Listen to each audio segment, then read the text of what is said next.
उत्तर प्रदेश में 2022 में चुनाव होने हैं। ऐसे में सब अपना अपना मत रखते हैं। व्यापारियों का क्या मूड है, व्यापारी 2022 के चुनाव को किस तरह देखते हैं और व्यापारी की क्या कुछ ऐसी मांगे रह गई जो अभी तक 5 वर्षों में पूरी नहीं हो पाई, और कुछ ऐसी बातें भी करेंगे क्योंकि इन्हीं 5 वर्षों में जीएसटी सहित तमाम ऐसी चीज़ें आई जो व्यापारियों के लिए बहुत नई थी। क्या इस जीएसटी का लगातार सामना करते करते व्यापारी आदत में आ गए हैं या कुछ इससे परेशानी हुई है? समाज में महंगाई बढ़ी है, क्षेत्र में महंगाई बढ़ी है, इससे क्या जनता पर क्या प्रभाव पड़ा है, व्यापारियों पर क्या प्रभाव पड़ा है? इन तमाम मुद्दों पर हम सीधे तौर से व्यापारियों से बात करेंगे और व्यापारियों से जानेंगे कि क्या उनका मूड है इस बार और 2022 में व्यापारी किसकी सरकार बनाना चाहते हैं। हॉलमार्क को लेकर बात हुई, जीएसटी को लेकर बात हुई और इसके साथ ही बहुत ऐसी चीजें रही जिन पर हम बात करेंगे। मेरा नाम संदीप अग्रवाल। संदीप भैया, इस बार यदि सोने की बात की जाए तो तमाम चीजें आई, जैसे हॉलमार्क को लेकर क्या कुछ आपको लगता है इस बार? हॉलमार्क तो होना चाहिए और बढ़िया कदम है, अच्छा कदम है, लेकिन उसे पूरी तरीके से लागू होना चाहिए। हाँ। जो जीएसटी को लेकर बात हो रही थी, देखिए जीएसटी में दिक्कतें तो आ रही हैं, लेकिन जीएसटी पूरी तरीके से कस्टमर देने को अभी तैयार नहीं है। तो आपको क्या लगता है 2022 में इसका कोई फर्क देखने को मिलेगा? व्यापारियों पर क्या प्रभाव पड़ा है? व्यापारियों के ऊपर बोझ तो पड़ा ही पड़ा है भैया। तो 2022 में व्यापारी किसको देखना चाहेंगे? देखो दिख तो यही रहे हैं बीजेपी, बाकी आगे देखा जाए। आपका क्या मूड है, आपको क्या लगता है कि 2022 में भाजपा सरकार सही है या इस बार बदलाव होगा? नहीं, बदलाव तो नहीं होगा, आएगी तो भाजपा ही सरकार। क्या नाम है आपका? मेरा नाम दीपक अग्रवाल है। दीपक जी, 2022 का चुनाव नजदीक है, इस बार व्यापारी किसकी ओर रुख बनाए हुए? नहीं, इस समय भारतीय जनता पार्टी की ओर रुख है जी। और उन्होंने काम भी, योगी मोदी जी ने काम बहुत बढ़िया कराया था। जीएसटी बढ़ाई, जीएसटी तो बढ़ाई है, लेकिन उन्होंने अभी ब्रेक लगा दिया है। फिलहाल जीएसटी बढ़नी नहीं चाहिए, वैसे ही बहुत महंगाई है, फिलहाल कोई दिक्कत नहीं है हम लोगों के लिए। कई चीजों पर जीएसटी बढ़ी है। हाँ, सब पे बढ़ी है, लेकिन जीएसटी से कोई फर्क नहीं पड़ना है। इस समय पूर्ण बहुमत से सरकार आएगी भारतीय जनता पार्टी। लगता है इससे महंगाई हुई है, इससे व्यापारियों पर कोई प्रभाव पड़ा है? कोई प्रभाव नहीं, प्रभाव तो पड़ता ही है, महंगाई तो हर जगह ही है। जीएसटी से कोई फर्क नहीं पड़ता है, कोई फर्क नहीं पड़ता है, जैसा आता है वैसा बिकता है माल। कुछ तो सुधार मांगते ही हैं। नहीं, एक तो योगी जी से हम ये कहना चाहते हैं, योगी जी से, एक तो भ्रष्टाचार ये बहुत चरम सीमा पर चल रहा है, और एक युवाओं पे कोई ध्यान नहीं दिया जा रहा है। जो युवाओं पे ये कोई नौकरी पे जैसे वो कोई इन्होंने नहीं करा है। मैं योगी से ये कहना चाहता हूँ कि इस पे विशेष तौर पे ध्यान दें। आपके पीछे लिखा है महामंत्री अखिल जी। व्यापार में क्या लगता है? आप तो व्यापारियों के महामंत्री हैं, तो व्यापारियों का प्रतिनिधित्व करते हैं। हाँ जी। तो व्यापारियों को क्या मांगे हो सकती है? नहीं, मांगे तो यही है साहब, व्यापारियों के लिए ज्यादा सहूलियत दी जाए। कैसी सहूलियत? जैसे छोटा व्यापारी है उसको लोन पे या जो मुद्रा लोन है या बहुत तरीके से सरकार की जो स्कीमें आ रही हैं उसके तौर पे दिए जाएं। वहाँ पे बैंकों में बहुत भ्रष्टाचार है, वहाँ बगैर पैसे लिए काम नहीं होता है, उस पर बहुत ध्यान दिया जाए। चारों तरफ भ्रष्टाचार है, इसके बाद भी आप योगी जी को क्यों? नहीं साहब, ये तो हमारे हिंदू की पार्टी है, तो इसलिए 300 से ऊपर ही आएगी सीट साहब। सिर्फ हिंदू इसलिए या काम होते हैं इसलिए? नहीं, काम भी हो रहे हैं। आपकी 5 वर्षीय में मोदी जी बहुत अच्छा काम कर रहे हैं, इतने बड़े काम कर रहे हैं जो आज तक किसी सरकार ने नहीं किए हैं। कैसे? बहुत ही काम किए हैं इन्होंने। इन्होंने इतने कॉरिडोर बनाए हैं, बनारस में बनाए हैं, इतने बड़े इन्होंने पुल बनाए हैं, इतना काम किसी सरकार में नहीं किया है। आप भी व्यापारी हैं, जी, क्या लगता है राजेश इस बार आपको? बस बढ़िया है भैया, और काफी कुछ योगी सरकार ने किया है, और मैं समझता हूँ आने वाले टाइम में बहुत कुछ करेंगे योगी जी और मोदी जी, और समय के हिसाब से काफी परिवर्तन हुआ है। तो व्यापारी हर मुद्दे पर खुश है सरकार से? बिल्कुल खुश है, और जनता भी खुश है, ऐसा कुछ भी नहीं है कि हाँ यहाँ पर नहीं खुश है। व्यापारियों को क्या लगता है व्यापार में किस तरह सुधार होने चाहिए? व्यापार में समय के हिसाब से जिस तरीके से महंगाई बढ़ रही है और जिस तरीके से और भी चीजें हैं, कुछ चीजों पे जैसे देखा जाए तो तलान है या और है, तो सभी चीजों का वाइब्रेशन है, बीच का अल्टरनेट है। तो ऐसा कुछ नहीं है कि हाँ रेट बढ़ रहे हैं तो कोई काम नहीं हो रहा है। सब गेहूं के रेट जो भी है समय से बढ़ रहे हैं, तो और चीजों के भी रेट दलहन से पैसा भी दे रहे हैं। ऐसा नहीं। 2022 में जैसे जीएसटी बढ़ी है, इससे महंगाई भी बढ़ी होगी, इससे क्या प्रभाव पड़ा है? प्रभाव तो सब व्यापार पे पड़ ही रहा है जी। तो व्यापारी क्या खुश हैं इस बार? नहीं। क्यों नहीं खुश हैं? ऐसे क्या कारण रहे हैं? कारण के जीएसटी से बहुत परेशानी आ रही है सामने ग्राहक को। ग्राहक को आ रही है, व्यापारियों को भी आ रही होगी फिर। व्यापारियों को बहुत परेशानी आ रही है, कोई सहूलियत तो है ही नहीं व्यापारियों को कोई। तो व्यापार जो व्यापारी हैं, आप क्या मांग करते हैं सरकार से, क्या सुधार हो जाने चाहिए? सुधार क्या, जीएसटी को सरल करें, मतलब ये 3 महीने का अभी उन्होंने करा, उसमें भी परेशानी है। अच्छा, तो आप लोग 2022 में बदलाव देखना चाहते हैं या फिर से उत्तर प्रदेश में? नहीं, सरकार तो अच्छी है, सरकार के लिए हम बुरा कब कहते हैं, हिंदू की सरकार है, सबसे सुंदर है। सबसे बढ़िया। सराफा व्यापारी हैं भैया, क्या नाम है आपका? हमारा नाम धर्मेश कुमार। धर्मेश जी, 2022 में किसको देखना चाहेंगे? हम बीजेपी को देखना चाहेंगे। बीजेपी। बीजेपी क्यों? बीजेपी लगातार आपकी यदि आभूषणों की दुकान है, सराफा व्यापारी है, तो कहीं ना कहीं तक समस्याएं बढ़ी हैं। समस्या तो होती है, खैर क्या क्या समस्याएं बढ़ी हैं? समस्या को क्या बताएं अब हम आपको। समस्या तो है। जैसे जीएसटी बढ़ी, हॉलमार्क को लेकर बातें हुई। हाँ, हॉलमार्क लेके बात हुई और नगद का काम भी कम कर दिया उन्होंने, सब ऑनलाइन का काम कर शुरू कर दिया, इससे भी प्रॉब्लम है। क्या प्रॉब्लम है? प्रॉब्लम ये है, अपना ऐसे डायरेक्ट काम हो जाता था, उसमें सब पता नहीं लगता क्या क्या, कई उनने नियम और लगा दिए हैं जीएसटी में। तो इस बार व्यापार करना क्या मुश्किल हो रहा है? मुश्किल बहुत हो रहा है। इसके बाद भी क्यों भाजपा? एक तो काश्तकार भी परेशान है, धान की फसल चली गई, जी, अब पैसा नहीं होगा तो काम क्या होगा। सही बात। तो क्या लगता है 2022 में क्यों नहीं बदलाव होना चाहिए? बदलाव क्या है, जिधर अखिलेश जी में क्या आपको लगता है? अखिलेश जी भी ठीक है, खैर ऐसा नहीं है, अखिलेश जी का भी काम अच्छा है। योगी जी अखिलेश जी में व्यापारी को उसको अच्छा देखते हैं? व्यापारी में तो योगी जी ही ठीक है। व्यापार को लेकर क्या लगता है इस बार व्यापारी वर्ष 2022 का जो चुनाव है, इसमें क्या बदलाव देखना चाहते हैं या फिर उत्तर प्रदेश में योगी सरकार? नहीं, बदलाव तो नहीं देखना चाहते हैं। क्यों नहीं देखना चाहते? जैसे जीएसटी है, महंगाई है, ये सारी चरम सीमाओं हाँ, पर। जीएसटी लेकिन सरकार ने वापस ले लिया। जी, उम्मीद तो थी अब क्या पता चुनाव के बाद हम बढ़ा दे। बढ़ा देंगे तो उसे भी देखेंगे, और क्या हो सकता है। आप लोगों को क्या लगता है इस बार 2022 में योगी जी को कौन से सुधार करने चाहिए? सुधार तो एक सतत प्रोसेस है जो चलेगा ही लगातार। एकदम से तो आप ये कहें कि व्यवस्था बदल जाए, ये संभव नहीं है, लेकिन कोशिश तो कर ही रहे हैं। ये तो बात हमें आपको माननी ही होगी। पिछले 5 वर्षों में व्यापार को लेकर क्या कुछ बदलाव हुए हैं? व्यापारियों को क्या ऐसे नजर आए जो बदलाव हुए हैं, अच्छे या बुरे? कोरोना की वजह से व्यापार काफी इफेक्टेड रहा है, इसमें कोई शक की बात नहीं है, और फर्क तो उससे पड़ा ही है। और लेकिन सरकार ने भी रवैया सहयोगात्मक तो नहीं कह सकते हैं सरकार का फिलहाल तो, लेकिन व्यापारी ने उसे एडजस्ट किया है, क्योंकि व्यापार में कभी दुकानें बंद हो रही हैं, खुल रही हैं, पुलिस आ रही है, कभी कोई परेशानी कर रही है, और उसमें दिक्कतें तो आई हैं, इसमें तो कोई नो डाउट सभी को पता है, और डर तो सभी को था, जान का खतरा तो सभी के लिए था।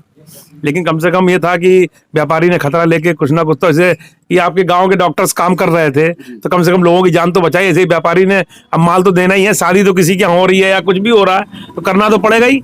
खतरे में तो सभी लोग हैं कि हम लोगों को कोई अमर बेल तो पिए नहीं है, सही बात है। तो भाई करना तो सभी लोगों, खतरा तो सभी ने कहा, खतरे में ही काम किया सबने, मजबूरी में। अखिलेश जी के लिए क्या कहेंगे? बहुत ही अच्छा नेता। और योगी जी के लिए? बहुत अच्छे, बहुत अच्छे। दोनों में कौन अच्छा? दोनों में अखिलेश सबसे अच्छे। अच्छा, तो व्यापारी लगता है इस बार अखिलेश जी के साथ?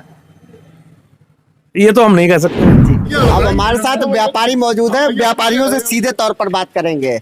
नगर अध्यक्ष हैं, युवा नगर अध्यक्ष हैं। भैया क्या नाम लिखते हैं आप? मोहित अग्रवाल नाम है भैया हमारा। मोहित जी, 2022 का चुनाव नजदीक है, 2022 के चुनाव को देखते हुए इस बार व्यापारियों को क्या लगता है? व्यापारियों को उत्तर प्रदेश में कौन आएगा अच्छा आपकी नजरों में? जो व्यापारियों को भला करेगा वो आएगा। कौन क्या भला किया, किस तरह से भला होगा? भाई सभी सरकारें, अब चुनाव का बिल्कुल बच गया है जी, और सभी सरकारें अपने अपने आश्वासन दे रही हैं। सपा वाले भी आ रहे हैं, बसपा वाले भी आ रहे हैं, भाजपा वाले भी आ रहे हैं। सभी लोग अपने अपने घोषणा पत्र देख रहे हैं। उन घोषणा पत्रों को देख के जिसकी सबसे ज्यादा व्यापारियों के हित में काम करेगा, व्यापारी उसके साथ है। अच्छा, इस बार क्या लगता है जो 5 वर्ष हुए हैं, बीते हैं 5 वर्ष, इनमें व्यापारियों को क्या लगा? भाई कुछ नियम सरकार ने मुश्किल किए, लेकिन वो व्यापार के फायदे के लिए गए। जो लोग नंबर 2 में या गलत तरीके से करते थे उनको उससे दिक्कत भी आई, लेकिन जो लोग सही व्यापार करते थे उनको कोई दिक्कत नहीं आई। अब जैसे कोरोना में बहुत सारे व्यापारियों को दिक्कत आई जो गलत तरीके से कर रहे थे काम, जो अच्छे तरीके से कर रहे थे उन्हें किसी को कोई दिक्कत नहीं आई। अभी तक बीजेपी का कार्यकाल संतुष्टिजनक है, और अगर ऐसा ही चलता रहा तो हम लोग फिर बीजेपी को वोट देंगे।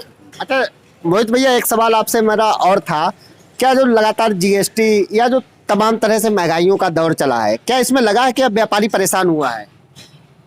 नहीं, व्यापारी क्यों परेशान हुआ? जनता कोई व्यापार पे फर्क पड़ा है कि जनता पहले ठीक तरीके से कर रहा है, उसे काहे के लिए दिक्कत होगी? उसे क्या दिक्कत है? उसे कोई दिक्कत नहीं है। जो निम्न जो पढ़ा, ऐसा ना व्यापारी जो पढ़ा लिखा नहीं है उसे परेशानी है सबसे ज्यादा। छोटे व्यापारी, छोटे व्यापारी जो पढ़ा लिखा नहीं, लिटरेट है नहीं, तो उसे दिक्कत है ही। अच्छा ये वक्त की मांग है कि इस समय व्यापार करो, चाहे सर्विस करो, चाहे कुछ भी करो, हर आदमी को पढ़ा लिखा होना ही चाहिए। कम अच्छा, पहले के आदमी का सही व्यापारी किसको ज्यादा पसंद करते हैं, योगी जी को या अखिलेश जी को? ज्यादा किसको? भाई हम अपना बता सकते हैं, दूसरे का क्या बता दें? भाई हम तो योगी जी को ज्यादा पसंद। भाई देखिए, आप देखिए, व्यापार के लिए क्या चाहिए होते? रोड चाहिए, लाइट चाहिए, और ये सब बेसिक बुनियादी जरूरतें चाहिए। तो ये बात कहने में कोई शक नहीं है कि योगी जी के शासनकाल में लाइट भरपूर आई, खासकर कस्बों में आई। रोड्स का हाल बहुत बेहतर हुआ, पूर्ण रूप से सही नहीं हुआ, लेकिन रोड्स का हाल पहले से बहुत ज्यादा बेहतर हुआ। मोहित भैया, एक सवाल और था। पहले गुंडे लोग कहा करते थे कि गुंडे रंगदारी मांगते हैं, गुंडई फैली हुई थी, क्या ऐसा था? हाँ, ये सब चीजें खत्म हुई है। खत्म हुई है। हाँ, खत्म हुई है जी, बिल्कुल बिल्कुल। अच्छा, इस समय बहुत सुरक्षित माहौल है, व्यापारी बहुत सुरक्षित महसूस कर रहे हैं अपने आप को, और बाकी जीएसटी में भी कोई किसी व्यापारी कोई समस्या नहीं है, सब बहुत खुश है जी। मतलब सब बल्ले बल्ले है, कोई समस्या नहीं सर, है। योगी सरकार से और मोदी सरकार से सब बहुत खुश हैं जी। अच्छा, मांग क्या करते हैं व्यापारियों को? ऐसी कौन सी मांगे हैं जो सरकार को पूरी करनी चाहिए? अच्छी रोड्स हो, रोड्स और इलेक्ट्रिसिटी तो बढ़िया चली रही है, रोड्स बढ़िया हो, ट्रांसपोर्टेशन सही हो अपने, बाकी सब। बात की जाती है ज्यादातर ऑनलाइन किया गया है, सिस्टम ऑनलाइन किया गया है, इससे क्या व्यापारियों को दिक्कत है? ये एक बड़ी समस्या है। और अगर मैं बात करूं तो कई व्यापार ऐसे हैं, इलेक्ट्रॉनिक्स का, मोबाइल्स का, और कई ऐसे व्यापार हैं जो ऑनलाइन के बढ़ने से व्यापारी बिल्कुल ठोकरे खाने में मजबूर हैं, बहुत ज़्यादा परेशान हैं। इन चीज़ों पर सरकार को रोक लगाना थी। ऐसा क्यों होता है कि ऑनलाइन सामान बाजार से कम रेट पे मिलता है? कई ऐसे प्रोडक्ट हैं जो ऑनलाइन व्यापारियों को जितने में मिलते हैं उससे कम रेट में ऑनलाइन बिकते हैं। इन चीज़ों को सरकार को विचार करना चाहिए और जहाँ पे गलती है उसको सुधारना चाहिए। अच्छा, एक सवाल आपसे भी मेरा था, डुप्लीकेसी भी बढ़ी है इससे, डुप्लीकेसी बढ़ी ऑनलाइन से। आप ये समझो, अभी दवाइयों का जो व्यापार हो रहा था, दवाइयों में अभी जो कई जगह पकड़ा गया, सब डुप्लीकेट माल पकड़ा गया जितना था, तो डुप्लीकेसी बहुत ज्यादा बढ़ गई इससे ऑनलाइन में। आपकी किस चीज की दुकान है? मेरी तो मेडिकल शॉप है। अच्छा, मेडिकल में कोई दिक्कत नहीं आई है? अब तो मेडिकल के भी ऐप लॉन्च किए जा रहे हैं। उससे रिटेलरों को दिक्कत है, जो ऑनलाइन आदमी मंगा लेता, रिटेलर परेशान है। मेरा तो होलसेल का, मेरे को इतनी दिक्कत नहीं, रिटेलर वास्तव में परेशान है। तो ये सुधार होने चाहिए इस बार। बहुत ज्यादा, बहुत जरूरी है। शुभ नाम क्या लिखते हैं? अनुज गुप्ता। क्या नाम है आपका? मैं संजय अग्रवाल। संजय जी, 2022 का चुनाव नजदीक है, व्यापारी क्या मांग करते हैं इस बार? व्यापारी, एक तो हम लोग अपने जीएसटी में सुधार चाहते हैं, और ये चाहते हैं कि व्यापार ऑनलाइन तो तुरंत बंद होना चाहिए। ऑनलाइन से हमारे लोगों को प्रॉब्लम आ रही है कि हमारे लोगों को बिक्री पे बहुत इफेक्ट आ रहा है।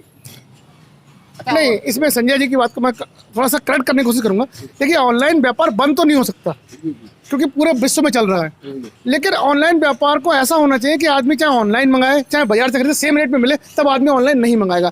आज आदमी ऑनलाइन सिर्फ इसलिए मंगाता है कि वो सस्ता मिलता है, और उसमें आधे से ज़्यादा माल नकली होता है, ग्राहक वो नहीं समझता। कई ऐसे प्रोडक्ट हैं, FMCG की बात करूँ मैं, या कॉस्मेटिक्स की बात करूँ, जो सब चीज़ें नकली आ रही हैं, और वो जो ग्राहक उसे खरीद रहा है उसके लिए, त्वचा के लिए बहुत नुकसानदेह भी है, लेकिन ग्राहक उस चीज़ को नहीं समझ रहा। कोरोना काल में दुकानें बंद करा दी गई, ठीक है, दुकानें बंद थी, ताले पड़ गए थे दुकानों पर, ऑनलाइन सामान बंद था, ऐसे में आप लोगों ने ही तो मदद की। हाँ बिल्कुल जी बिल्कुल। कैसे कैसे मदद करते थे आप लोग? अरे उस टाइम अगर ये ऑनलाइन जो बिजनेस चल रहा है तो वो प्रोवाइड करा देते, कराई तो हम ही लोगों ने। आपकी चाय की दुकान? गौर आटा चक्की है जी, फ्लोर मिल है, मिनी फ्लोर मिल। आटा चक्की भी कुछ समय के लिए बंद हुई थी, नहीं जी, फिलहाल तो जो है कैसे मदद की लोग? इमरजेंसी सर्विसेज थी, और कैसे मदद की आपने? जो भी आटा लेने आया, गेहूं पिसाने आया, उनको हमने तुरंत सर्विस दी जी, बहुत बड़ी सर्विस दी। गवर्नमेंट भी इस समय स्वरोजगार को काफी। आपने कैसे मतलब व्यापारियों की मदद, लोगों की मदद की? देखिए साहब, हम लोग व्यापारी हैं, एक अलग बात है, लेकिन हम लोग एक इंसान भी हैं, और समाज में अगर कोई भी समस्या आए तो हम सबको मिलकर उसका हल करना चाहिए। जिस समय कोरोना सबसे पहली बार लगा था तो लोगों की बुनियादी समस्या थी कि वो खाना कैसे खाएं, उनकी बेसिक जरूरतें कैसे पूरी हों, और प्रशासन भी करते से कर पाता। इतना बड़ा देश है हमारा, 5-10 दिन सरकार को कंट्रोल करने में लगे थे, तो उस समय हम सब व्यापारियों ने आगे आके, जो हमारे यहाँ के छोटे लोग थे, जिन लोगों को राशन नहीं मिल पा रहा था, जिन लोगों को खाने को नहीं मिल पा रहा था, हम लोगों ने सब आपस में इकट्ठा करके एक सामुदायिक रसोई चलाई, और डेली बेसिस पे अगर मैं बीसलपुर की बात करूं तो कम से कम 2000 लोगों को खाना खिलवाया है और प्रशासन का पूरा सहयोग किया है और सभी व्यापारियों ने उसमें स्वेच्छा से सहयोग दिया है, किसी से कोई पैसा मांगने नहीं जाना पड़ा। मैं और आपसे ये कहना चाहता हूँ कि जब कभी विपदा आती है देश पे तो हर जगह व्यापारियों को याद किया जाता है। क्या सर्विसमैन आदमी तनख्वाह नहीं लेता? वो आगे क्यों नहीं आता? उसको भी समझना चाहिए, उसका भी दायित्व तो बनता है। सारी बात व्यापारियों पर, कहीं चंदा देना होता है व्यापारी हैं, कहीं समस्या है व्यापारी हैं, सर्विसमैन आदमी की कोई जिम्मेवारी नहीं। आप लोग उनका इंटरव्यू लीजिए, उनसे पूछिए आप किस तरीके से मदद करते हैं। वो लोग घर पे लेटे, अगर उनका, जब मुझे अच्छे से ध्यान है जब शायद किसी सरकारी कर्मचारी का या कोरोना में सरकार ने टीए काट लिया था तो क्या गलत करा था? पर टीए तो जब आप ऑफिस गए नहीं आपको खाने तो वापस क्यों, क्या दिक्कत थी इसमें? आपको उसमें सरकार का विरोध करने का मतलब क्या था? ये चीज़ बिल्कुल गलत है। और अब मैं कहता हूँ सभी हर जगह व्यापारियों को नहीं पीसना चाहिए। सर्विसमैन से और बहुत सारे लोग बहुत पैसा कमाते हैं, उनका भी शेयर बाजार मार्केट इसमें होना चाहिए। एक समाज है, केवल व्यापारियों की जिम्मेवारी नहीं है। खुश हैं इस बात? मैं मोहन जी की बात से बिल्कुल सहमत हूँ कि सर्विसमैन से भी कहीं ना कहीं सरकार को सहयोग लेना चाहिए, उनकी तनख्वाहों में से, चाहे उनसे इंटरनल कैसे भी लिया जाए। अच्छा, यूपी सरकार से खुश है इस बार? बिल्कुल, नो डाउट। तो यहाँ पर हमने कई व्यापारियों से बात की और सीधे तौर पर जुड़े। कहीं ना कहीं तक व्यापारियों की भी ये बात रही कि उन्होंने कोरोना काल में सीधे तौर पर आम जनमानस की मदद की। वहीं अब ऑनलाइन का दौर है तो ऑनलाइन जो सुविधाएं हैं, अब जो आम जनमानस है वो ऑनलाइन चीजें मंगाता है। कहीं ना कहीं यूपी अपडेट भी इस चीज की जनता से अपील करता है, आम जनता से अपील करता है कि ऑनलाइन सामान ना मंगवाकर सीधे तौर पर व्यापारियों से जुड़िए, क्योंकि समस्या के समय यही व्यापारी आपके काम आते हैं। कैमरा सहयोगी शरद कुमार दुबे के साथ आशुतोष मिश्रा, यूपी अपडेट, पीलीभीत।